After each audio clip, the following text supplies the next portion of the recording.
Hello, everybody. It's your pal, the Nightwalker, and welcome back to another one of my shelf videos. Yeah, as you could definitely tell, if you've seen the last couple of videos, you could tell that I made some changes here. For example, I took the Blu-ray box sets and I meshed them in with the regular Blu-rays, and I took the DVD box sets and put them on top of the shelves because yeah, I was starting to accumulate more of those than I thought I would. But also too, this has always been a plan of mine. As you can see on the third shelf, that I'm starting to, you got the Blu-rays going all the way down here, and the 4Ks, and the Blu-rays going all the way down there, and then we're starting on to that shelf over there. And that was always the plan. Was that, yeah, I buy a lot of DVDs and stuff, but eventually they were going to get replaced with Blu-rays and 4Ks and stuff at some point. So anyway, let's go ahead and we'll get started on this.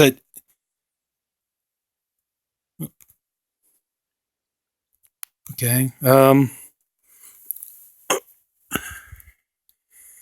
How's this doing here?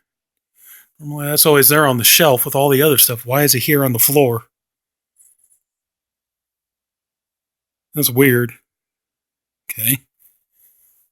Oh, also, anyway, this isn't supposed to be here either. Normally I have this in the closet. What's it doing here?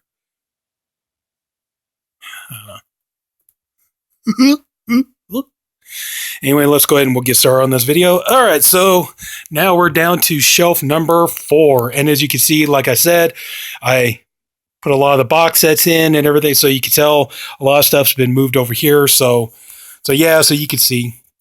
And you'll notice if you watch the previous videos, you notice this is where we're going to start at, because Paranormal Activity 4 was where we left off on the last one. So let's go ahead and we'll get into it. So first one we got here, we got Paranormal Activity, The Ghost Dimension, new unrated cut. Like I said when I did the last video, I really need to sit down and rewatch these, and I'm not the biggest fan of the Paranormal Activity movies, I gotta be honest, but I need to sit down and rewatch these, see if they might grow on me at some point. We got the Paul Naschy Collection, Volume 1. Some good movies. I wouldn't mind if they do any more. Hopefully we get some more of these from Scream Factory. We got Horror Rises from the Tomb, Vengeance of the Zombies, Blue Eyes of the Broken Doll, Human Beasts, Night of the Werewolf.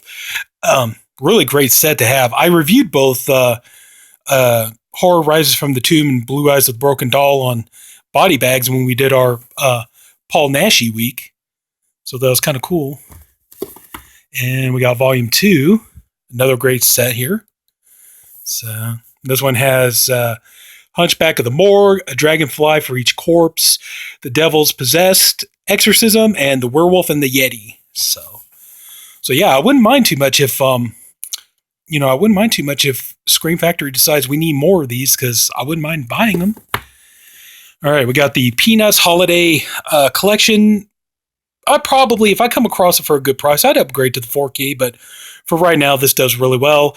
It's got the classic, The Great Pumpkin, Charlie Brown, and that's, like so many people, I love Halloween, and Great Pumpkin is a Halloween must for me. It's an every year watch. I adore it. So, and you got the other classics. It's Thanksgiving, Charlie Brown, and Charlie Brown Christmas. But so Peanuts just seemed like that was a must have. Got to have that one. Wes Craven's The People Under the Stairs. Wonderful movie. I love this movie to death. It's so good.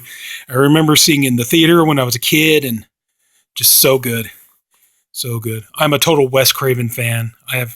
I have unconditional love for the man and his work, so may he rest in peace. But Wes Craven, just a genius in my opinion. Here we got The People versus O.J. Simpson, American Crime Story. This is just for people who might not be in the know, but so anyway, what ended up happening was Ryan Murphy, the creator of American Horror Story, and Brad Fulchuk, I believe, they decided that they wanted to do a series of true crime stories. And they've done 2, and both of them are fantastically brilliant. And I hope that the ratings are good. And this is the season 1. American Crime Story, The People versus O.J. Simpson.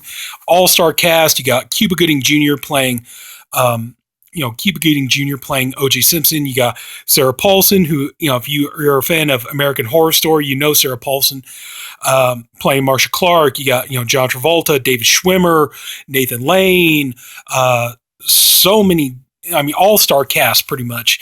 So this series is fantastic. I can't recommend it enough. And they did the second season, The Murder of Johnny Versace. That season is fantastic. I want that to come out on Blu-ray so I can have that season too. It's brilliant. If you love American Horror Story, or you're into true crimes, definitely check out American Crime Story. It's fantastic. I really, really hope that the ratings are doing good so we can get a season 3. And if we do, I can't wait to see what they got planned. So, okay, so we got the 4K of the original Pet Sematary. Love this movie. Classic. Love the original Pet Sematary. Great movie. So, glad to have it on 4K. And we got the remake of Pet Sematary. Now, I reviewed this one on the Body Bags channel a while back too, and my opinion of it is still pretty much the same. Now, when they did the remake of Pet Sematary, the thing that really hurt this movie, in my opinion at least, it was social media and basically the publicity for the movie, because, this movie, what it had going for it was similar to the remake of Night of the Living Dead. Now, so many people love when Tom Savini remade Night of the Living Dead, because what ended up happening was the way the movie went was the movie was taking some twists and turns. You're starting to go down that road where you think you know what's going to happen, and then it turns and goes a different direction, and it surprises you. This movie had the exact same thing going for it, and I think this really would have emerged as one of the more popular and one of the more entertaining remakes if the trailer and if social media and everybody didn't come out of the woodwork and spoil every single surprise in the movie. And I think because of that, that's what really hurt this movie, and that's why this movie is considered mediocre at best. But this could have been one of the better remakes, in my opinion, if they just didn't spoil everything. But anyway, that's just my opinion. But like I said, it's watchable, but still, I think this one works better. That's just my opinion. Got the Phantasm box set. Oh, yeah. Love this. I never knew there was going to be any more Blu-rays or anything produced, so yeah, I missed out on this when it first came out, but I was lucky. I actually came across it in a record shop, and with store credit and everything else, I only had to pay $35 for it. So they wanted $100, but I used up all my store credit and everything else, so I used that to get this. So I only had to pay $35. So I'm happy to have it. Great to have the whole series on Blu-ray. So we got pieces, as you can see. I used to have on the shelves here. I still don't know why that's there, but anyway, as you can see, I used to have my Grindhouse Blu-rays here, but I decided to integrate them with the rest of the movies. What I really should do though is kind of like how I did the Universal movies on the top shelf. I should really do that with the Grindhouse movies. That thought just now occurred to me. But Pieces, great classic slasher, bloody, gory, ridiculous movie. It's kind of bad, but it's entertainingly bad, if that makes any sense. But it's a really good movie, and a lot of blood and gore. And so, yeah, good movie. You don't have to go to Texas for a chainsaw massacre. Okay, I got this for a birthday present, and I do enjoy the Pink Panther films. One of the, like I said, there's going to be some non-horror stuff here along the way, but I do love the Pink Panther movies. Peter Sellers, comedy genius, and, I grew up watching these, and yeah, so I really enjoy this, and I was happy to get this set. This is a pricey set, too. I don't know what the current price on it is, but usually this goes for like $60, $70 on Amazon, so I was stunned when I got this for a birthday present. I'm happy to have it. We got Pirates of the Caribbean and World's End, and Pirates of the Caribbean on Stranger Tides. I'm not really a huge Pirates of the Caribbean fan, but I am a huge Johnny Depp fan, and so I do buy a lot of his movies and just put them into my collection because I like Johnny Depp as an actor. He's one of my all-time favorite actors, and I admit it. So anyway, so there's that, and we got the Poison Ivy collection. Now, I reviewed all these on my old channel, Cinema 77 Horror Cult Film Lover, and I gotta be honest, the one I figured that would get the most views would be the third one with Jamie Presley, because usually whenever I hear anybody talk about this series, they always say the third one with Jamie Presley was the best one. So I figured when I reviewed these on my old channel, I figured, yeah, that one would get all the views. Funny enough, it's the fourth one. I guess maybe because people are not as familiar with that one, but Poison Ivy, The Secret Society, that one gets the most views. So I'm kind of surprised. But anyway, though, so yeah, I still have this, and my thoughts are still the same. The first two, very mediocre, not really the best erotic thrillers I've ever seen. The third one, probably the standout in this series, and the fourth one actually is nice because the storyline is a different departure from the other three movies. So yeah, so anyway, got that. All right. We have Poltergeist 2. I still need to get off my ass and get Poltergeist 3. So I have the whole trilogy. I got the first one up there with my digibooks, and got the second one. I need to get the third one. I'm really not breaking my ass to get the remake. Okay, I can do without that one. John Carpenter's Prince of Darkness. This movie is amazing. Great movie. I remember being really scared when I saw this movie and just thinking it's fantastic. And just John Carpenter is a genius, and this is just another example of that, in my opinion. Prodigy. I haven't seen this yet. I've heard mixed things. I've heard some people say it's pretty decent. Heard some people say it really not good at all. But yeah, I haven't checked this out yet. I really need to get going and watch this one. But anyway, okay, we got Psycho 2, classic. You know, you got to really hand it to like Tom Holland and Anthony Perkins and who's the director? Richard Franklin. Yeah, Richard Franklin. Everybody, you got to really hand it to those people because you know, Psycho seems like one of those movies you could never ever do a sequel to it. And they managed. And not only they make a sequel, they made a genuinely good movie. And I've even heard some people say they actually prefer this over the original Psycho. But just, you know, the storytelling and everything else, Tom Holland did a great script. You know, one of the reasons why he's one of the masters of horror too. But yeah, just Psycho 2, it's a great movie. I can't recommend it enough.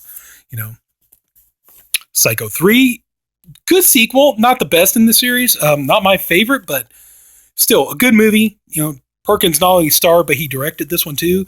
Jeff Fahey's really good in here. Watch the guitar. But yeah, Psycho 3, I have a soft spot in my heart for this one.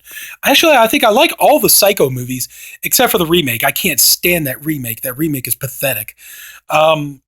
Bates Motel, I actually think was a better way if you were going to remake it because you're kind of keeping the same tone, but you change some of the elements around. So yeah, I don't mind Bates Motel. I actually need to start picking some of those up, the seasons of those up. But yeah, I like the 4 Psycho movies, just can do without the remake. The Purge 3-movie collection. I'm actually a fan of The Purge. I heard we got another one coming out. So really cool to have that. I just picked this up not too long ago. And the thing was, I had all 3 of these movies the releases separate, but I came across this for only $3. And I went ahead and I bought this and traded those in because you got everything in here. And this here, it's just one volume. So it takes up way less shelf space where the 3 took up 3 spots. This one only takes up 1. So yeah. So maybe if I come across the 4K, I think there's a box set of all 4 movies in a 4K. If I get across that one, I might pick that up. Speaking of 4K, we have A Quiet Place, which I'm sorry to say I still haven't gotten around to watching it yet. I've heard mixed things. I've heard some people say this movie is a masterpiece. I've heard some people say it's not really, it's kind of boring, but I really need to get off my butt and watch this. So got that one there. The classic Rabbit. I got to be honest, I'm not really looking too forward to the Soska Sisters remake. I'm sure I'll watch it eventually, but it's just not something I feel like I'm going to die if I don't see it right away. Like the other day, I just watched Dead Hooker in the Trunk, and that to me had more ingenuity and had more. It wasn't an entirely new original film, but it was definitely a different take on a used storyline. And I just kind of wish like the Soska Sisters would do more stuff like that. Do more movies like Dead Hooker in the Trunk, or especially American Mary. American Mary is a masterpiece. That movie's brilliant. Do more stuff like that. But yeah, I'm just not really. This movie is fantastic. It's great. It's a classic. Cronenberg rules. I just don't really feel like we need remakes of all of Cronenberg's movies. Raising Cain, a classic De Palma movie. Love this movie. I saw it in the theater when I was a kid and really enjoyed it. Good, scary suspense thriller. John Lithgow is fantastic. So, really cool. Really good movie. I like this movie a lot. Rawhead Rex. Okay, I know the notorious um, garbage Clive Barker film, but here's the thing: I actually do love this movie. I saw it when I was a kid, and here's the thing, though. Okay, I know I'm supposed to hate this movie. I know that even Clive Barker hates the movie, which was one of the reasons why he ended up directing Hellraiser because he was tired of the way other people were interpreting his stories and things. I understand that, but see, this is the thing. This movie is what got me into Clive Barker. Watching this movie, I thought it was good, and I wanted to start checking out more of this man's work. I want to start reading his books and his short stories, and like I said, even though I know I'm supposed to hate this movie and consider it trash, I just can't because, like I said, this movie is just too good, and this is what led me into becoming a Clive Barker fan. And because I thank this movie know a great debt of gratitude for it because I started buying his books and reading them and checking out his other movies. And, when Hellraiser came out just a short time later, I just had to see Hellraiser and Nightbreed and everything else he's done. And I owe all that to Rawhead Rex. It's what helped start me becoming a Clive Barker fan. I mean, I'm sure something else. I'm sure once I saw Hellraiser, I would have loved it, but this is what started it all for me. So, got the Wreck Collection, a good series of films. I thought the third one was really, really good. Fourth one was kind of a little bit of a weird one, but yeah, I like all the Wreck movies. I think they're pretty good. I got to admit, I haven't gotten Quarantine 2 yet, but I do have the first Quarantine. And honestly, because I know Quarantine is just an American version of Wreck, I just haven't really, jumped up to watch that one yet either. So I admit that. Okay, Return of the Living Dead. Oh, one of the best movies ever made. This movie is fantastic. It's just got all the perfect elements. I love, what Dan O'Bannon did with it. May he rest in peace. But I mean, look at all the great people in here. Don Calfa, may he rest in peace. James Karen, may he rest in peace. Tom Matthews is great. Everybody in the Clu Gulager, everybody in this movie is great. The special effects are amazing. The soundtrack is perfect. I mean, you couldn't ask. I mean, this just has all the qualities for one of the best horror comedies you've ever seen. I think when you talk about like zombie comedies, this one definitely has to be very high on the list, if not the number one best. But this movie is brilliant. It's amazing. And I hate to say it, but a lot of people think that, there might be another movie before this one. But everybody always say, oh, yeah, that's what made 28 Days so much better was because the zombies run. It's like, sorry, they did that way before in this movie. And there might have been another movie that did it before this one came out. But anyway, though, I mean, I'm on the wagon with everybody else. Return of the Living Dead is absolutely amazing. It's a classic. It has the right to be called a classic. It's wonderful. I can't say enough good things about it. Return of the Living Dead 2. Interesting movie, fun, entertaining. Not as good as the first movie. Way more of a comedy than the first movie was. And the director admitted he was tired of making horror movies. So when he got the job, he decided to make it more of just a full-out comedy. But this one does have some memorable moments to it, too. It's kind of fun, especially get the damn screwdriver out of my head. But, you got Tom Matthews back. You got, James Karen back. Dana Ashbrook from Waxwork and Twin Peaks and all that stuff. But, yeah, this movie's okay. I don't mind it, but I just don't think it's as good as the first movie. I have Return of the Living Dead 3 up there with the, with the Vestron movies. And I have 4 and 5 on DVD. And I think we can all agree, kind of like, let's just not talk about it. So, okay, we have The Right. Okay, Exorcism movie, just kind of, it's not great, but it's not terrible either. I've seen it, and it's okay. I mean, Anthony Hopkins is the real reason you're going to watch this, to be honest with you, but, it's kind of about it. Rocky, the Rocky collection. I've been a Rocky fan, and, yeah, I got this. This was a nice Christmas present. So my brother's girlfriend gave this to me for a Christmas present, so I really appreciate it. I do like the Rocky movies. I have to admit, I'm not really big on Creed, and the only reason why is because it just feels like the Rocky movies all over again. But it just feels like Adonis Creed is now Rocky, and Rocky is now Mickey, if that makes any sense. So I just kind of like, so to me, the Creed movies are just kind of meh. But I do love the Rocky movies though. The Row, I've seen this. It's okay. It's decent, not anything to write home about, but it was all right. I mean, basically, you're watching this for the eye candy, to be honest with you, but yeah, it's okay. It's all right. Randy Couture from Expendables, but yeah, it's okay. It's not great, but scary stories to tell in the dark. I had this on Blu-ray. I think you guys saw that in the haul video. Had this on Blu-ray, upgraded to 4K because I found it for a really good price. And I enjoy this movie, and I hope that they make more of these. This was a good movie. It has some genuinely scary parts in it, and I thought it was well done. So, hopefully we'll get another one of those. So, got a Western triple feature. This one here is John Wayne, The Searchers, The Wild Bunch, and How the West Was Won. The Wild Bunch, one of the most violent Westerns of all time. But yeah, so I like some Westerns every now and again. I admit it. So, but yeah. 2 more here, and we got Serial Mom. This movie is amazing. I love this movie. It's so much fun to watch. Kathleen Turner is great. John Waters, comedy classic. John Waters' movies are kind of hit and miss with me. Some of them I really enjoy. Some of them just kind of meh. But this one I absolutely love. I think this movie is great. It's funny. It's awesome. If you like serial killers and you like, really dark, edgy comedies, this is a good movie to watch, and just so good. I can't recommend it enough. And we're going to finish off the shelf here with I'm not going to pronounce his name because I know I'm just going to screw it up, but the Sex Murder Art Collection. And on here we have Necromantic, Necromantic 2, King, and Shram. So classic, really like, chunk blowing horror movies and stuff. It's like, this is if you like your stuff, a little bit rough and raw. So, but anyway, got that set there. Got that for a really good price too. At the time, I think this was like $50, and I think I only paid like $28.99 for it. So hey, that's gonna pretty much do it. And so anyway, hello. So if you guys watch this video, I thank you for doing it. I appreciate you for doing it, and hopefully, you like this video. And if you do, please like. If you haven't already, please subscribe to the channel, and there'll be weekly videos posted because we got way more to go through before we're done here. As the old saying goes, we got miles to go before we sleep. So, but anyway, thank you again, and everybody take care. Have a good night. This is your friend, the Night Walker, and I'll see you guys later. Good night.